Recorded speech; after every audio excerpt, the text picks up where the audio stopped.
I'm Chaney. I am Philip. Oops, that was me. That was also me.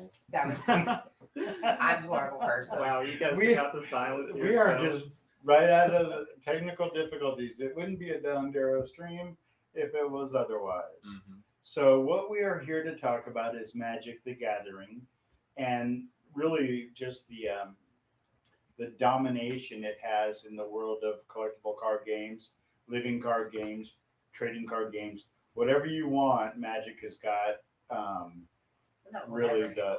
no. It's really got the no matter how you look at it, it's got the what do you call that thing when it's Monopoly? Monopoly. Thank you for hell. And I said hi, Calvino, but you didn't hear me. Yeah, I said hi Calvino too. My hi Calvino was better than her hi Calvino. I don't think it was.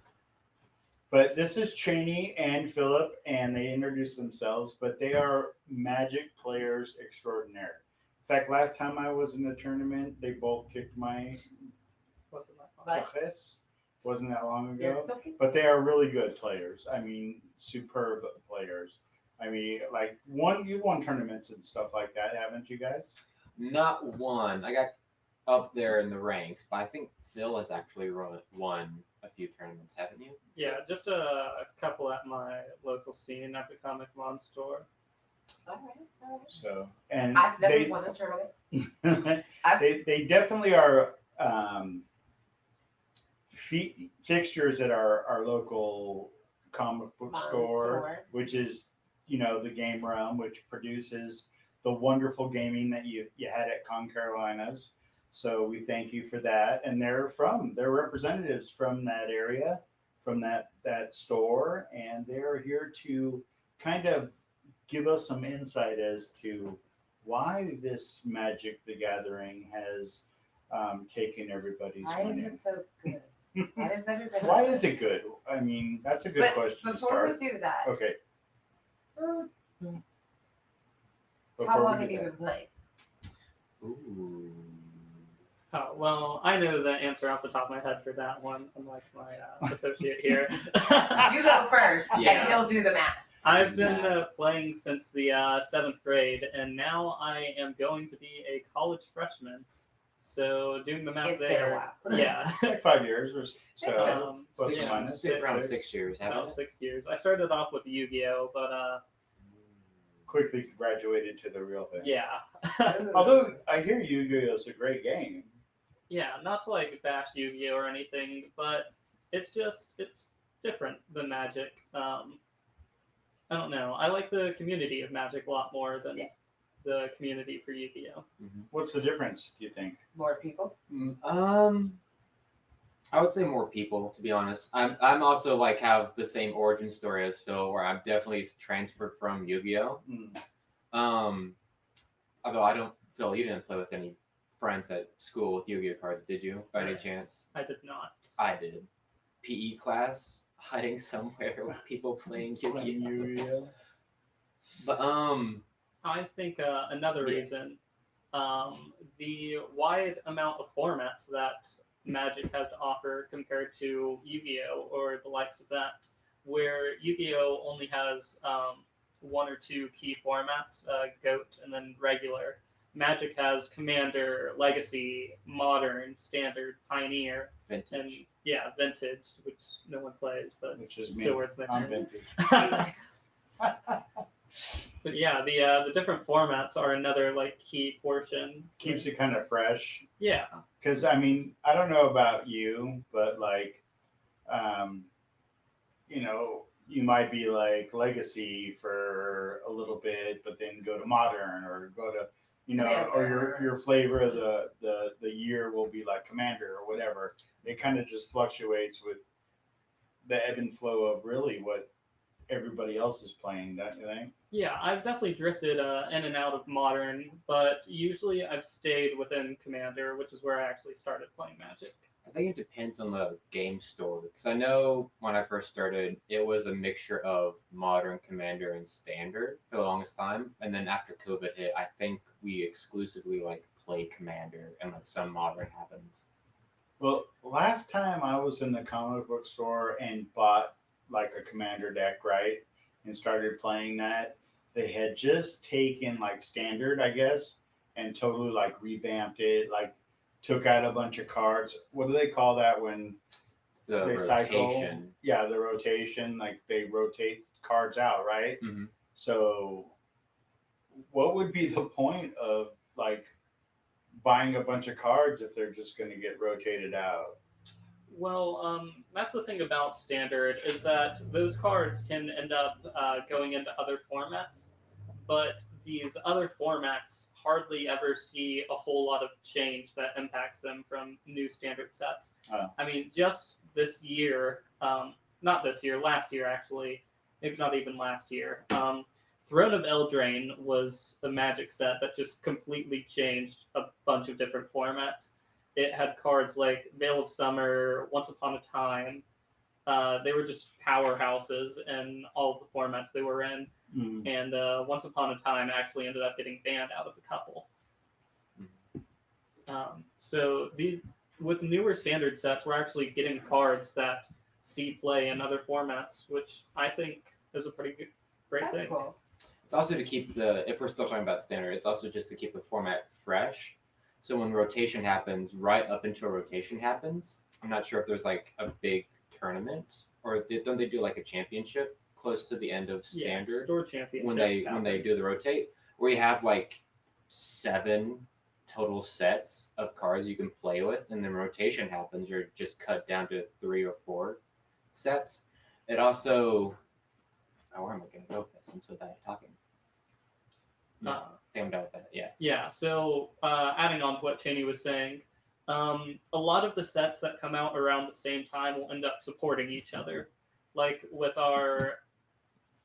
what's in standard now, we have Innistrad Midnight Hunt and Innistrad Crimson Vow. With Crimson Vow and Midnight Hunt, they have a lot of vampires, werewolves, and spirits in both of them, which Don't forget humans. humans as well. They I've continue never to played. Yes. yes. Never played. And the chat had a question, and I'm not gonna lie, I don't know the answer to the question. Why would they ban cards? Like, Too what is the powerful. point of saying like, hey, this card cannot be played? It's to keep the format in Healthy. healthy, not toxic. There was a card that was banned, not recently, but a while ago, called Hull Breacher. I think that's a good topic. Example. So what it Yeah, does is sounds that wrong. what it does is that you could play it It's like and then shithole. make if whenever another player would draw more than one card a turn, instead they don't get to draw that card and you get to make like resources to play your cards more. And so what the players were doing was that they would play the card, and then there's cards that say everyone discards their cards and then draws that many. But with the Hull Breacher out, they would only draw 1, and then you get to draw like a fresh 7, They and then wouldn't you even get. draw. If it was outside They of their wouldn't turn, even they get to wouldn't draw even get to anything? draw. Oh, a wouldn't even get single to card. draw. Oh, I would be so fuming. Mm-hmm. Yeah, Hull Breacher is like it's the powerhouse of the card, and I'm both happy and a little sad that it got banned. I don't know.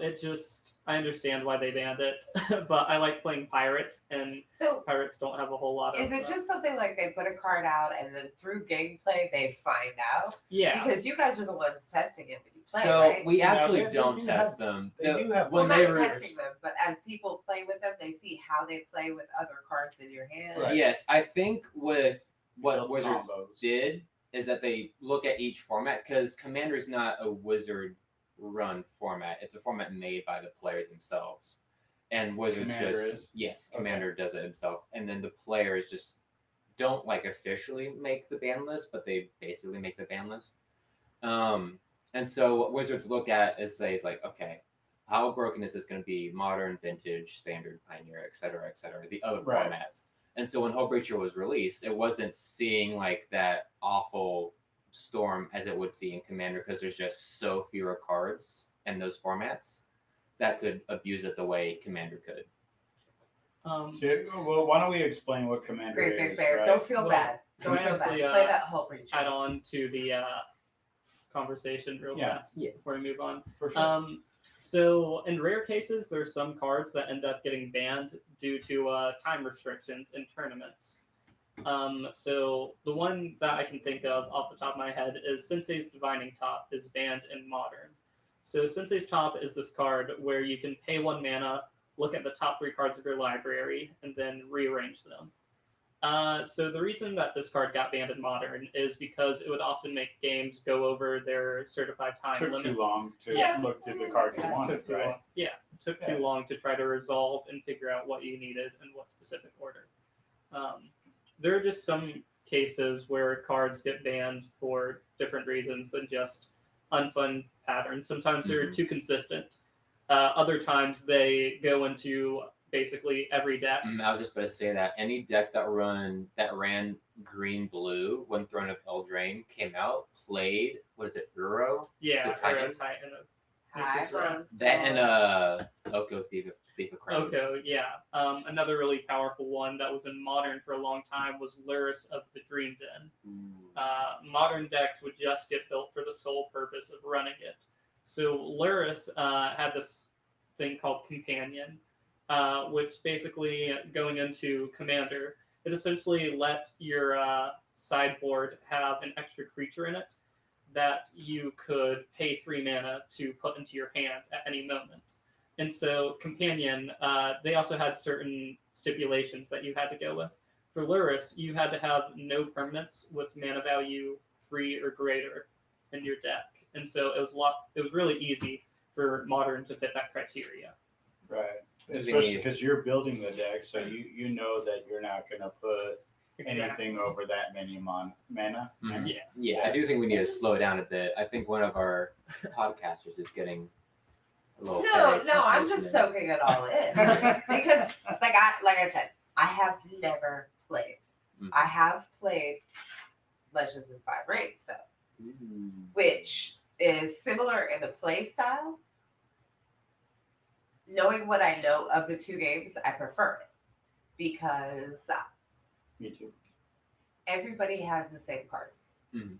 There's no, I spent $300 for this card Yeah. to wipe out every person that I've ever played. It's you have the same options as everybody else Level out there, playing field. and you are judged or you win based on your skill, your ability to put a deck together, your ability to play your opponent, to predict how cards work together. It just is more challenging versus I have the better cards. Yeah, and your ability to actually come up with an idea that someone else hasn't come up with already. Right. It's just and then you get really proud of that kind of that combo or that theme of a deck, and then like games like Magic will say, okay, rotation You're time, done. and then Bye. you're like, Oh my God, I okay, love what happened that to all card. those cards that I just bought?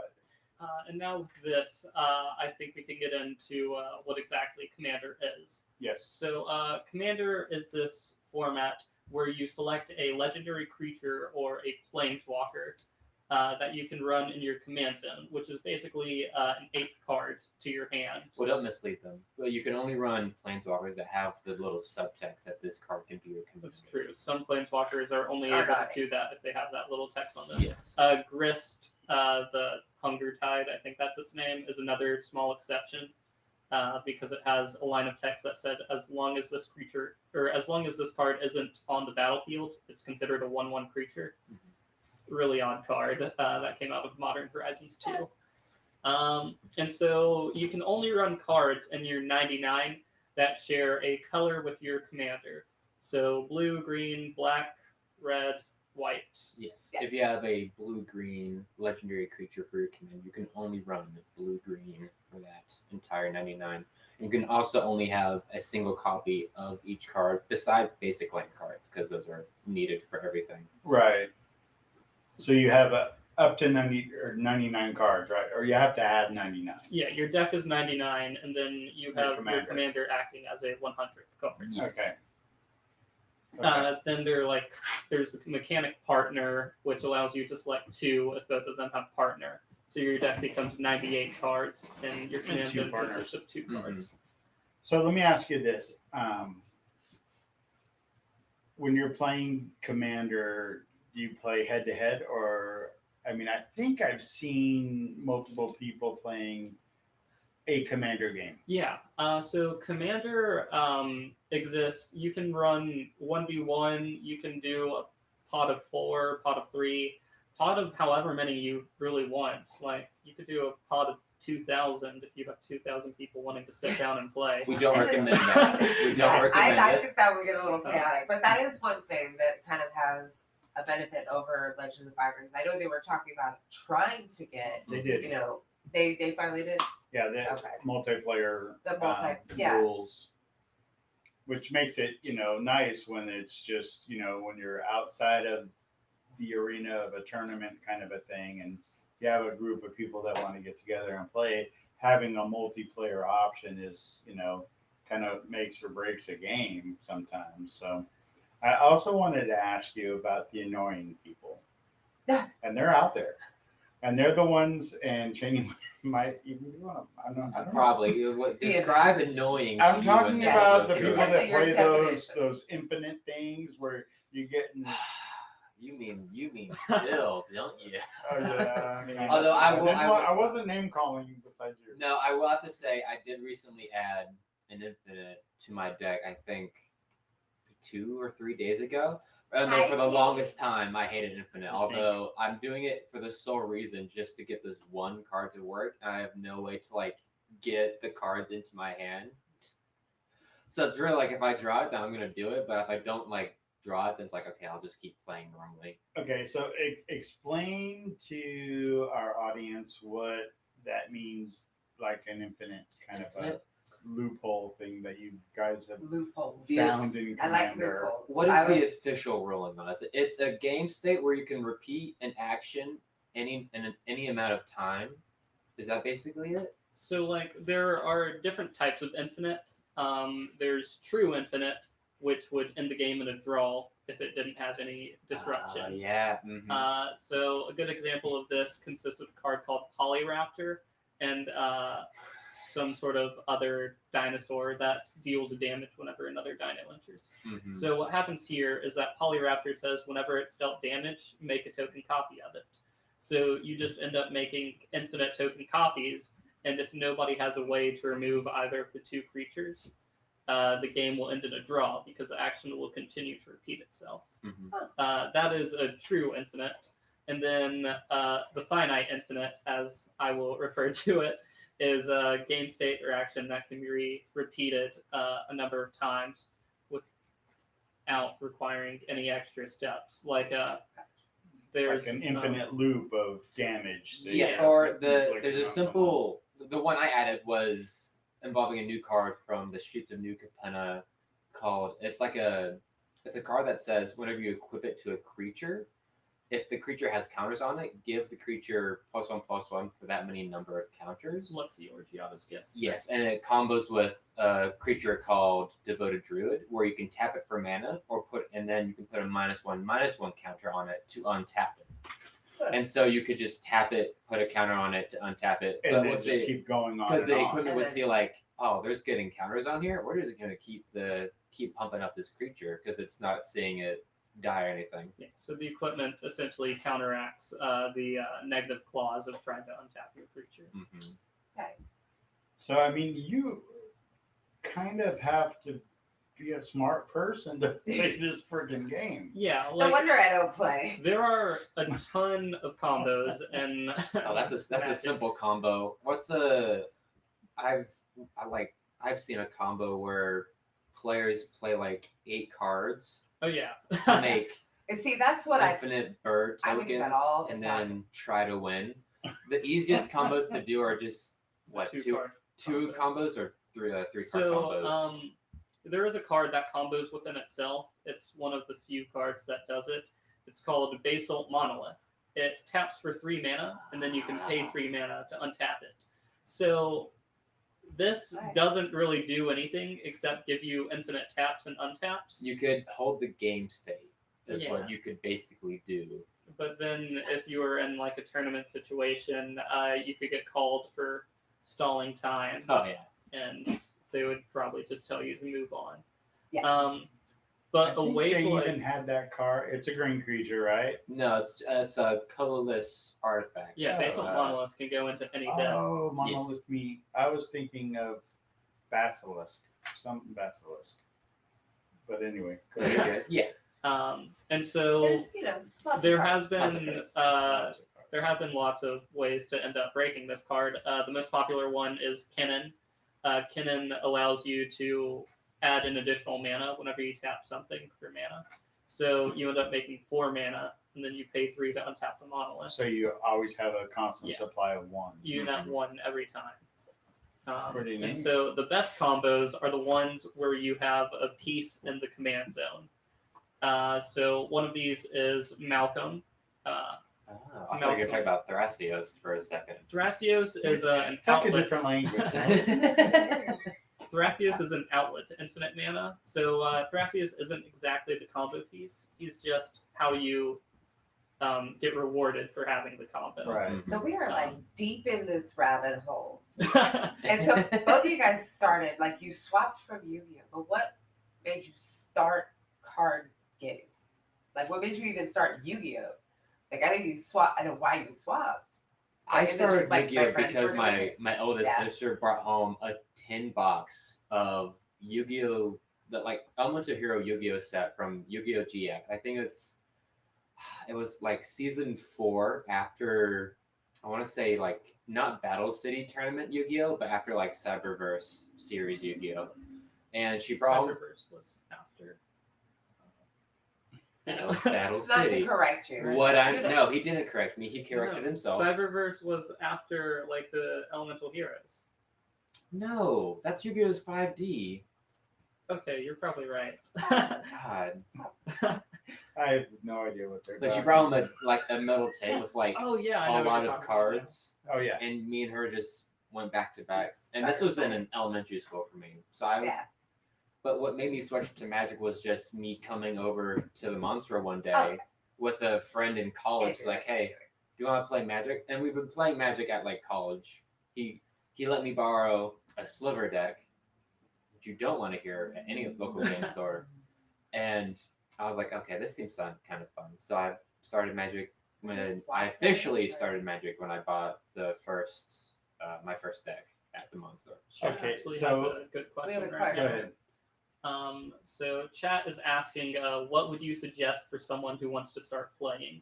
That was just Ooh, I was thinking this He's might come stealing up. my job. Sorry. I'm kidding. Yeah, I just saw this and I felt like it was a really It's a good place. question. Yeah. Because it's so- vast. There's a lot of stuff. The format that I started playing with was Commander. And I think I hear that Commander a is lot. where a lot of people want to be if they don't want to play at a competitive level. So Commander releases these things called pre-cons every year. Mhm. And so the there were four. I They think usually come. When I first started, they came out with 4, and I got 1 back in 2018. I got the green one. What yes. was it, Lord? Lord of Windgrace. It's yeah. called Nature's Vengeance, and I still have him to this day. Love him to death. Yeah, he's awesome. And they usually release 4 or 5 every year. Now, what I will say is that even though if you don't like tournaments to play Commander, I don't think it's a good idea to start with learning how to play Magic through Commander. Personally, I think a much better way to do it would be just do a pre-release event at a local game store. I don't. Or like a, what do you call? Okay, so we'll get into the many formats, but I think Commander's probably a good idea. I don't But agree what with is that the- thing? You don't agree with the where you take a card and then you pass Draft? the draft. I No? would like to argue that a pre-release event and a draft event are terrible ways to Okay. get into Magic. They require the fundamental skills of Magic the Gathering. Building decks is one of the most challenging things that a person can do. Yes. Because if you don't understand the importance of card draw, the importance of ramp, Mhm. the importance of threats, Mhm. how to Wait, do back up. What's ramp? ramp is getting additional mana into play. Stop using vocabulary words, Phil. Sorry. Stop teaching me the game. No, What are you So- doing? I just want to know what ramp is. you're good. the precons are pretty good decks. So the precons are good decks, although to piggyback off you, I argue that because of all that, you said Commander is a format of over basically 100 cards, while if you do a pre-release, you do a 40 cards with packs you get, and you can have, well, Commander, yeah, you have a more limited It's like card a pool. scaled down version. It's a scaled down version, but with Commander, you have to choose one of each. With pre-release, you can have, if you have like 2 of one card, you can run both of them in the deck, and it's much easier to deal with. Instead of like having to do 100 cards, you just go to 40 cards. Legends of Five Rings, the deck is not that big. Yeah, I know. And I don't know if I could build a 100-card deck. And back in the day when I first did a pre-release, I don't think Wizards had like a how to build guide in it. They did have like, hey, you should have a minimum 40 cards and like so and so amount of like things that can produce mana.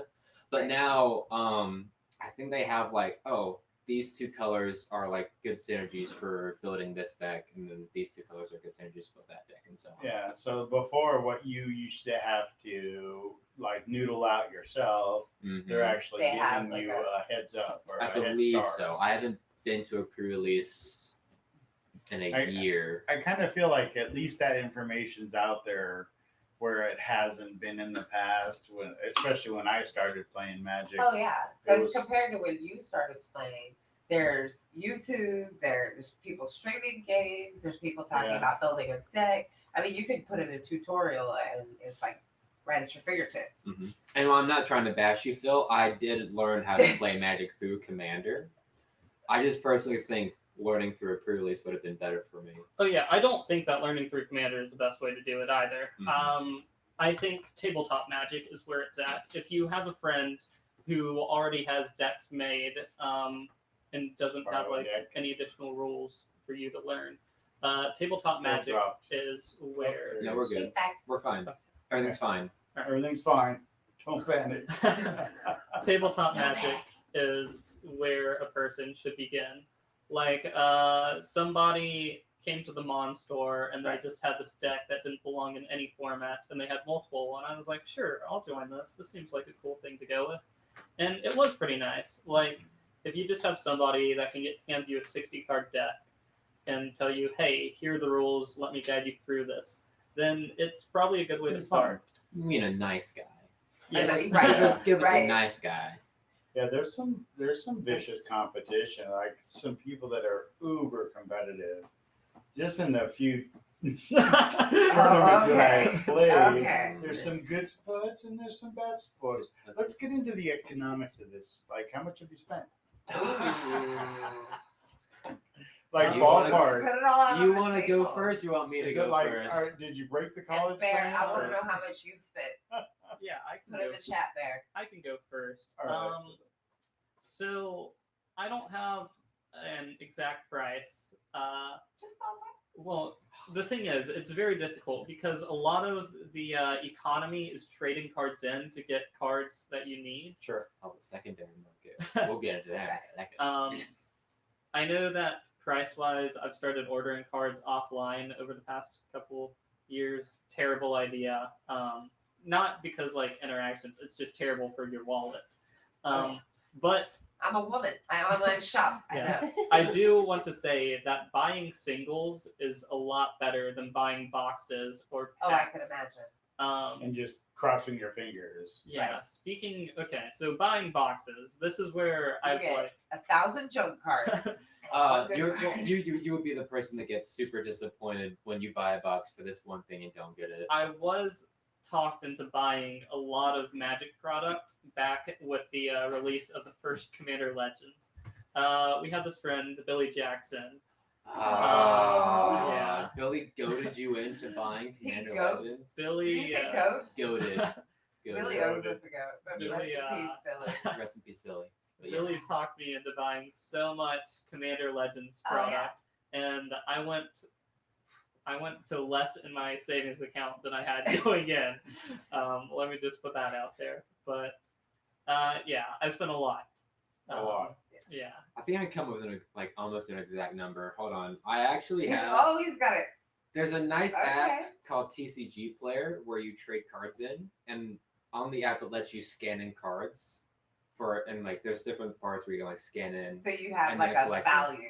of I your have stash. 3 of my decks scanned in to my collections. My most expensive one is Lord Windgrace at a total of $1,400 for 100 cards.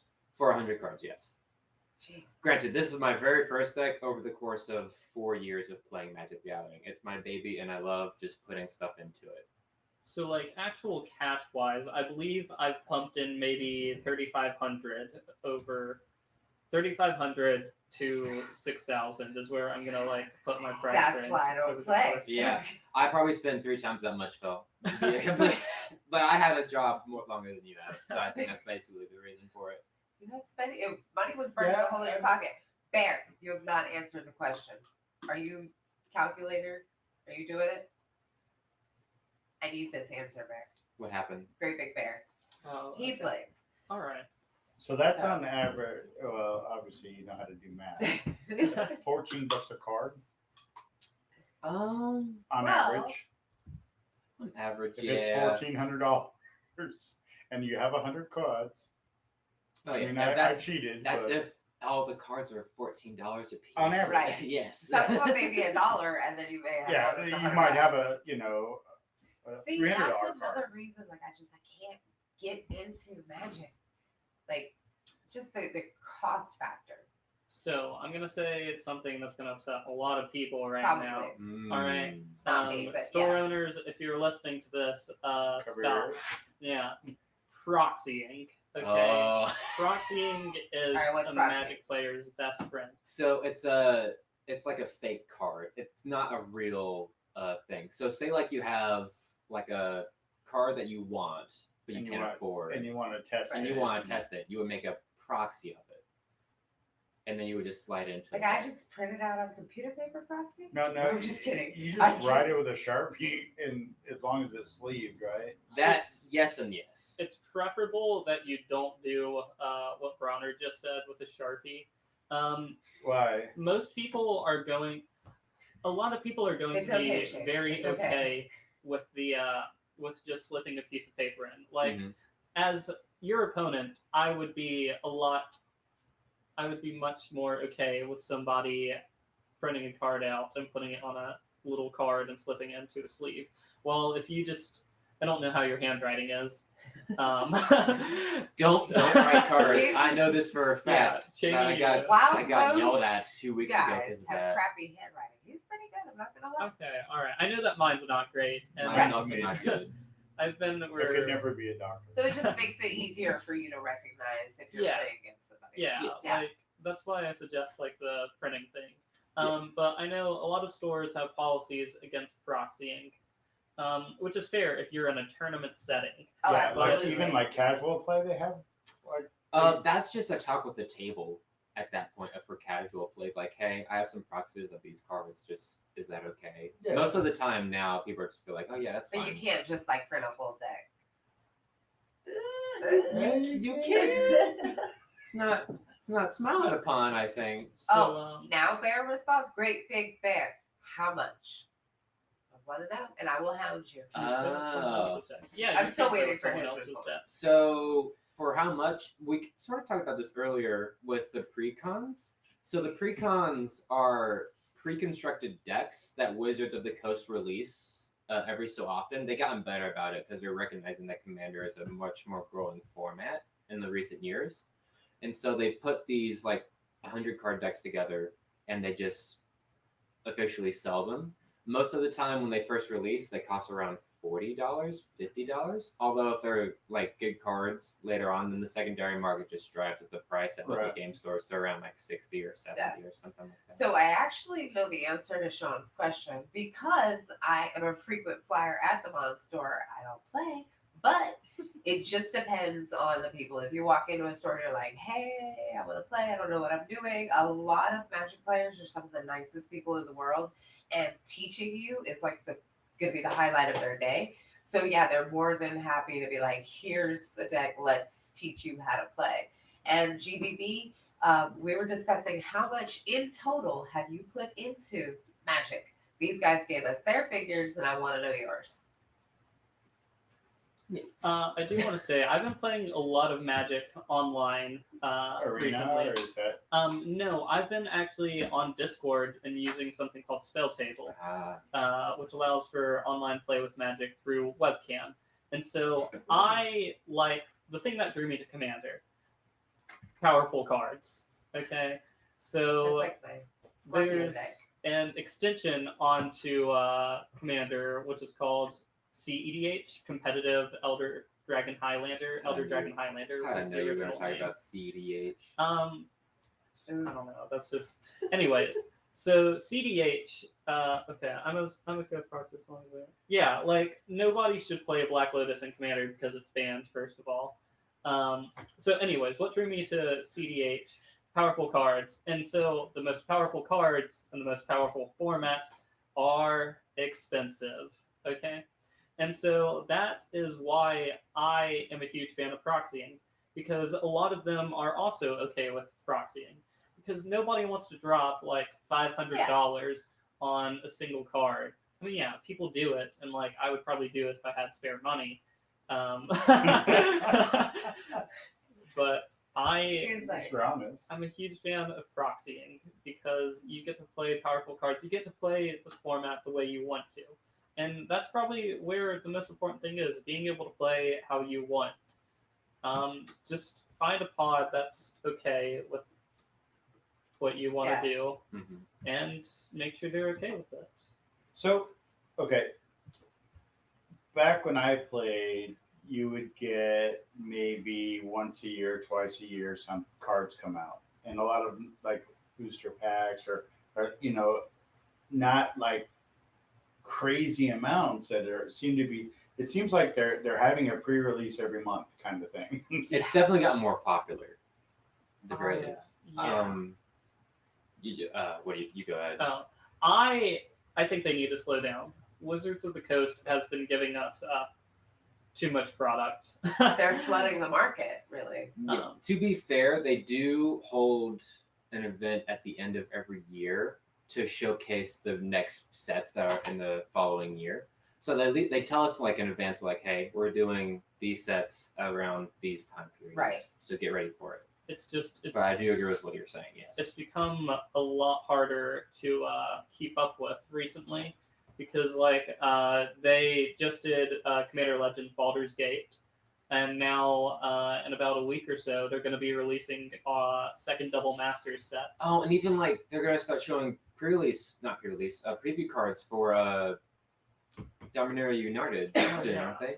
I think so. Yes. Yeah, and it's become a lot to keep up with, especially When they start flooding the market like that, because I know playing Legend of the Five Rings, when I'm building my deck, I'm building it knowing what is a possibility for the other decks. So, I know that this card is a possibility that somebody may have it in their deck, or a lot of people have it in their deck. So I'm going to build my deck, on the defensive and the offensive. When you've got hundreds of thousands of cards out there, it makes it impossible to build your deck expecting somebody else to have something, right? That is true, but you can estimate what they're going to do based on what their commander is, and if you're in standard, what sets are in standard at the moment. Right. So then you would have to have several decks ready then. This is where I can argue against this. I had a deck called Captain Sisay together. Captain Sisay is green white, and You just gave me PTSD right now. Captain Sisay. It's what I call tribal silver bullets. Okay, so Captain Sisay was this amazing stacks deck where it got to run a card that was good against essentially every strategy. The one that I struggled with the most was just another deck that had a bunch of legendary stuff in it. So Captain Sisay has this ability where she taps to search your deck for any legendary card. And so you got to run things like Urza's Ruinous Blast, which was a board wipe. You got to run Collect the Roof, which turned off artifacts. You got to run Kataki, which taxed artifacts. It just made it a lot more difficult for your opponents to play. Did you say Blasphemous Act? No. I didn't. No, I think Urza's Ruinous Blast. Or yes. Yeah. Yes. Urza's Ruinous Blast. Okay. Amazing. There was also the Immortal Sun, which shut off Planeswalkers. Gadok Teague, which made it harder for your opponents to cast big, flashy spells. It Yeah. just the It green was just white. a yeah. great counter.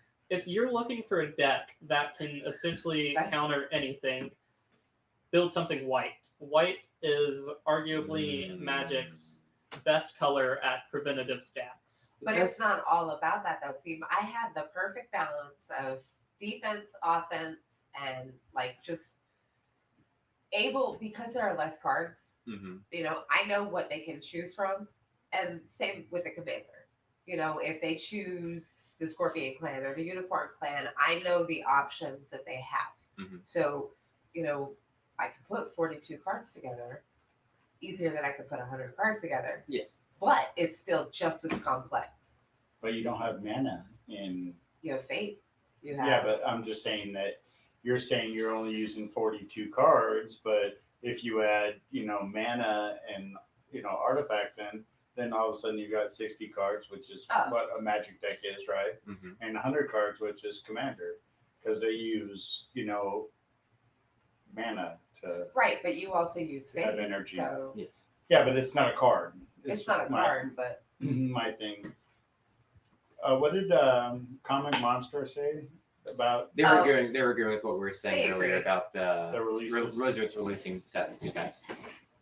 Yeah, it seems like they're doing one right after the other. But I wanted to go back to the Baldur's Gate thing. Any good? No. Really? Phil's a Tell me how skeptic. you It was really very feel. fun. Phil likes powerful cards. Okay, yeah. Baldur's Gate was an amazing pre-release. It was great. Loved the environment. Loved who I got to play with. The set sucks card-wise. You have maybe 3 cards out of the main set that I consider Worthy. that That Phil playable. considers worthy and playable. And you have like 5 cards out of precons that I consider amazing. So like out of Baldur's Gate, there's the Describe it, Phil. Describe it. 2 mana. Whenever an opponent tutors, draw a card, gain 1. Oh yes. It's a 1 white, 1 colorless creature that has the ability called Flash, which Flash lets you play the creature at any time throughout the game. okay. And whenever an opponent would search their library, you get to gain 1 life and draw 1 card. I believe it's a 1/2. I don't know. It's a 2/2. Jason I don't know the suck name, fest. Phil. I know it only has 1 arm in the art. So I don't know the Jay name. And then there was 'Cause that's the only one I'd be interested in buying because we're big fans of D&D, of course. And that's, you know, like the whole category and Brunner and Dritz and all those guys are all of our favorite characters. They from did Forgotten have a Realms, D&D so set last year. Adventures in the Forgotten Realms. Yes, and then Yeah. That's the one we want. Also they a ex- Subfest. they It Also, doesn't matter if Subfest it's doesn't matter. Subfest. It's a fun. It's never been done before, which I don't understand why It's it's not been done forgotten, before. But they do revisit some of those characters. I believe Minsk is in the set again. Tasha is in the set. Love seeing Tasha. There's- Elminster. I don't know the name of the gods, but I know there's some gods in the set with a different like god subtype that makes them gods. There's a God of Darkness. Whoever So the D&D Shane god says is. that Baldur's Gate shouldn't have been called a Commander Legends set. Thematically, it was a nice follow-up to Forgotten Realms, though. I agree. It should have been its own little supplemental set. I mean, I understand why they called it a Commander product. It's because they released a whole bunch of new legendary creatures and they designed backgrounds specifically for Commander. If it was like that, it would be akin Yeah. to, with what Shane's saying, it would be akin to something like Conspiracy. It'd be closer to a Conspiracy set than something like a supplemental set, like was it Battle Bond? Was it a good supplemental set? Yeah. So, Conspiracy and these other supplemental sets or supporting sets aren't part of like the 4 key that get put into Standard. They are designed specifically to go into Commander or to go into Vintage or Legacy. The other formats. Yeah, they skip Everything except for Standard. they skip Standard, Modern, and Pioneer because they usually consist of cards that would be considered too good for the other ones. Yeah, I think there are probably a few cards that would break Standard if Baldur's Gate was allowed to be in Standard. I don't know what. I don't play Standard, but there's probably a few that would break it. So the formats you play is Commander and Modern? When I first started, I was exclusively Commander, and then they just released the Return to Ravnica block where I built a gate deck and played it in Standard for just a little bit, and then I moved away from Standard, and I brought the gate deck to a format called Pioneer, which I don't know if it's still alive or not. It is. Well, It is Pioneer alive. came when they did, like in 2020 when they did the whole standard rotation thing. I'm Then not they came up with sure. I Pioneer. believe it was 2019. So I know it happened before I moved to college. Yeah, I'm not sure when Pioneer came to cycle, but they keep updating the ban list, which means at least someone's playing it. But not around here. We don't have a lot of action for it. Have a lot of Pioneers. So basically out here, and I imagine it's, most people like to play the more popular, I'm not opposite. iterations of it. You're like Legacy or Vintage. No one plays that. No one plays that. That's the way I play. So with Legends of the Five Rings, Unicorn was considered the worst deck. Mm-hmm. Nobody In this played Unicorn. iteration of Legend of the Five Rings, Fantasy Flight's iteration of it. Right. Yeah. This version, not the original version. And so I said, challenge accepted. I built a deck and I beat people with it. That's just what I said. Sometimes Now that's it's OP, Now, yeah, they realized that it wasn't and then they on par with everybody overcompensated. else. sometimes that's kind of what's required, though. You need to bring something that's not expected to sort of throw off the meta. Where again, I'm going to speak in terms of Commander and a little bit of Yes, Sean, they are. a little bit of CDH kind of. If you bring like a casual deck to a CDH table, sometimes their cards won't affect you as much. CDH is a really tuned format where it's tuned to deal with the cards that are being used in it. Ad nauseum, amazing card, CDH. Unplayable in casual Commander because just the mana value in your deck is too high. Mm-hmm. One of Captain Sisay's Silver Bullet was big mana creature decks. I struggled to beat those. There was this one game where I thought I had everybody locked out, and somebody played this Kraken that said whenever it enters, return all creatures to their owner's hands. That's the one where it's like with power equal to islands or something. No, this one had to be kicked to do it. It was like, dang. Mhm. And yeah, that was just sort of thing that I never really thought I would run into. Yeah, so sometimes it's good to try to find those unexpected or considered unplayable cards Just to to try kind and do of something sneak with in them. and surprise people. Because people are expecting a certain thing. Mm-hmm. All You know. cards are playable. Only some ever see multiple people playing them at one time. I think that's a good way to phrase it. Yeah, there So- aren't that many cards out there. In the local scene, I don't know if you guys go anywhere but the Comic Mon store, but I'm sure you play at college, and I'm sure you play at college. Not yet. Well, that's the hope, right? And you certainly played in school, right? No, No. just His school play was at the what comic about book store. other comic book stores? I played Or- Modern over at You played at House of Cards. House of Cards. Yeah. And I played Commander at Buzz City Games a little bit. Okay, so out of all of the competition that you have, do you have a nemesis? Ooh. Probably the people that I play with the most often. So like Because they know you. They know the player better than they would know the deck. Like they would see. Well, Phil's easy to read because you usually just run the one for a long time. oh yeah, I just play one deck for a long time until somebody finally goes like, wow, we need to put Graph Digger's Cage in our deck. Spoiler alert, if you're playing against Yawgmoth, they can't get rid of Graph Digger's Cage. That's how Using you win. vocabulary words. So Graph Digger's Cage is a stacks piece that turns off the graveyard. Yawgmoth equal combo deck that need graveyard. There we go. And also, it's black, See, and that's black the kind of stuff that I like to do. black can't destroy artifacts. Grafdigger's Cage, 1 mana artifact, ruin a deck. Pithing Needle is the same way. Just name Yawgmoth with it, and you beat the deck. I have no doubt in my mind that you would love the game. I probably just would don't because love- it's the same mechanics. It's a strategy It is game. Exactly the same mechanics. It's all strategy. It's knowing what your cards can do, knowing how to use them together. It's just I actually, somebody just traded their cards into the store the other day because he didn't enjoy Commander. It's not for everyone. You can lose games because one of your opponents made a selfish mistake for themselves that allows another player to capitalize.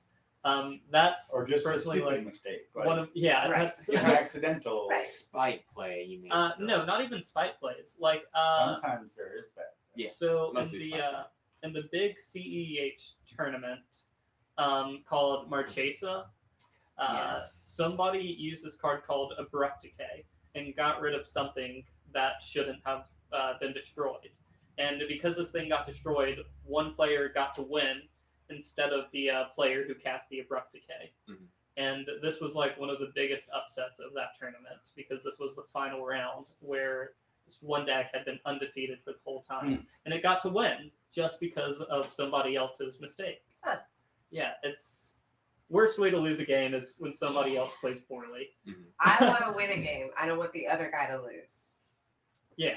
Yeah, It's like, you definitely want to win on your own merits, and sometimes you have to fall on the sword, but that's why you buy more cards, right? or proxy. Or proxy. Yes. But- Also, get advice from the people who win.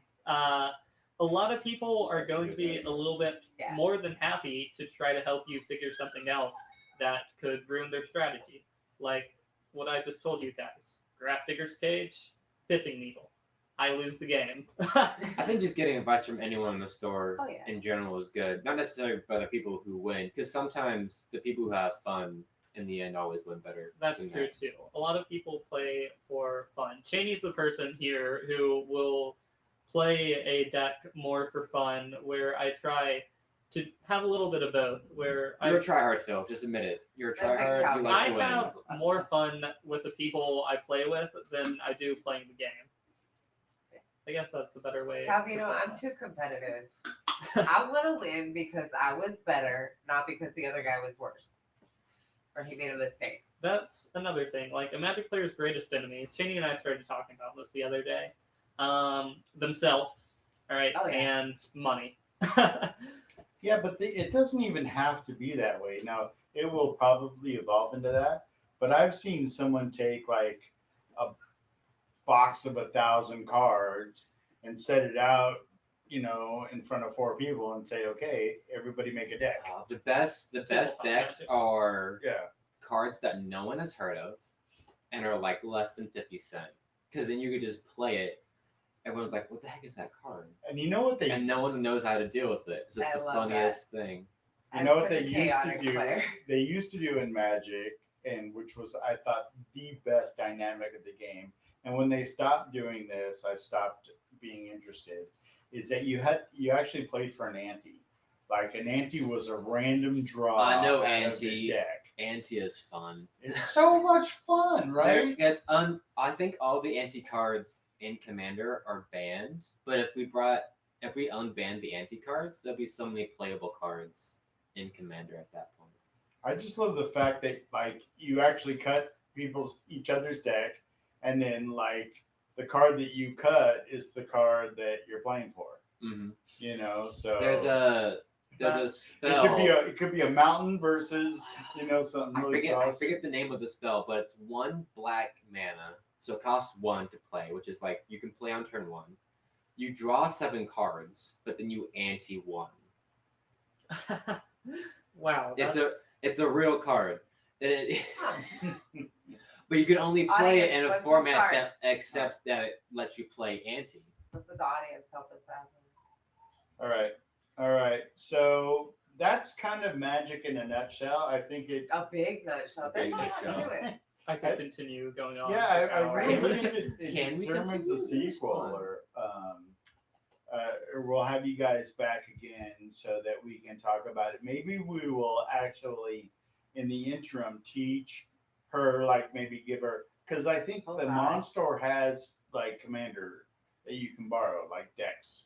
They used to. I'm not so sure. I don't know if they do anymore, but we'll come up with something so that she can. I would just learn. bring one of mine. Shani has Yeah, I have several. plenty. It'll be I have okay. two. And then, so we'll teach her, and then we'll come back and we'll talk some more about And then it. we'll have a follow up of how much I like or don't Yeah. like it. He actually has one of those stack decks I was talking about. With I have to update it. I have to add 2 cards into it. White is really good at making the game more difficult for your opponent to play the Right. game, Right. and that is one of my favorite strategies. All right. Well, Well, with that this was strategy, it was an awesome show, and we thank you very much for being on the show with us. And we would like to, at this point, extend an invitation for you guys to come back and see us again. Absolutely. We had a lot of fun. We'd like to you thank to our Chat. players in the audience. Yeah, Chat was really awesome tonight, and we appreciate you. And thank you to Sean, our producer, for making the show happen. Next week, we're going to come back, and I believe we're going to be doing something a little on the scary side. Little spooky. It's little something spooky. that we want to delve into a little bit more this season on ConCarolinas television. So you'll have to stay tuned, and we'll announce guests and do all that stuff early next week or at the end of this week. But for now, I'm Bronner. I am Ray, and if you stay tuned, I believe, are we rating over in the Hopes channel? We are rating over to all Hopes. So those of you that are in the chat want to stick with us, we would absolutely love to have you guys come on over with us. Can I give a shout out to a couple of YouTube channels that Absolutely. Mind Muscle Magic is an amazing place. I have recently joined their Discord server, and it's a very wonderful place to try to find casual games or competitive games over webcam. And Moderately Anonymous is another really good channel. It has amazing gameplay videos. Perfect. Awesome. Well, I have All nothing. I don't really have anything major to shout out, but if you do want to learn more about Magic, there are plenty of wonderful YouTube channels out there. Oh, absolutely. One of them being Game Nights is one of the main ones that typically stream Commander, not stream, play Commander. Mm-hmm. There's another one called Jumbo Commander, the Professor, or is it Tulane Community College? Yeah. Just anything like that. Those All are right. great sites. So everyone, There's learn resources. some magic and come back at our next episode, and we'll talk some more about it. But for Adios, now, guys. thanks a lot. Peace and love. And we're out. Thanks.